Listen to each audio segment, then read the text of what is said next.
हामीहरू सबैले जानी आएको पहिला कोरिन्थी 13 को अन्तिम पदमा यसरी लेखेको छ कि अब विश्वास, आशा, प्रेम रहन्छ अन्तिममा, तर सबैभन्दा सर्वश्रेष्ठ चाहिँ प्रेम नै हो। I love you Jesus, love you भनेर हामीले एकदम हल्का पाराले हामीहरू यो शब्दहरू चलाइ पठाउँछौँ। अझै तपाईँले पश्चिमी देशहरूमा हेर्नुभयो भने त सबैलाई आई लभ यु नै हुन्छ। एकछिनमा आई लभ यु हुन्छ, एकछिनमा फेरि आई लभ यु पनि हुँदैन है। त्यही कारणले गर्दाखेरि नि हामीहरूले नै जुन चाहिँ एउटा चल्ती भाषामा आई लभ यु जिजस भन्छौँ, उफ्री पाफ्री कराउँछौँ होइन। अनि हामीहरूले यस म प्रभुलाई प्रेम गर्छु नि पनि भन्छौँ, उहाँलाई विश्वास गर्छु नि मेरो हृदयमा पनि भन्छौँ है। तर विश्वास साँच्चै गर्छ है गर्दैन, उहाँलाई हामीहरूले साँच्चै प्रेम गर्छौँ कि गर्दैनौँ भन्ने कुरा चाहिँ यो प्लम लाइनले छुटाउँछ।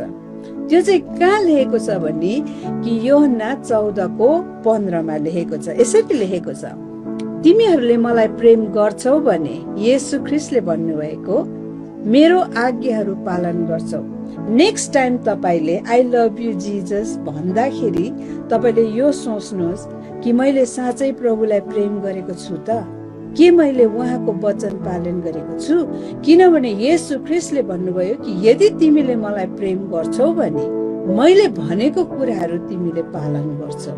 हामीहरूको जीवनमा नि यो मुखले एउटा भन्ने होइन, अनि हृदयमा चाहिँ अर्कै कुराहरू राख्ने, दिमागले अर्कै सोच्ने कुराहरू, हामीहरू यो कुराहरू हामी होसियारी बस्नुपर्छ। हामीहरू यदि परमेश्वरलाई प्रेम गर्छौँ भने हामीहरूले उहाँको वचन पालन गरेको हुनु पर्दछ। आमेन। सो के तपाईँले परमेश्वरलाई प्रेम गरिरहनु भएको छ?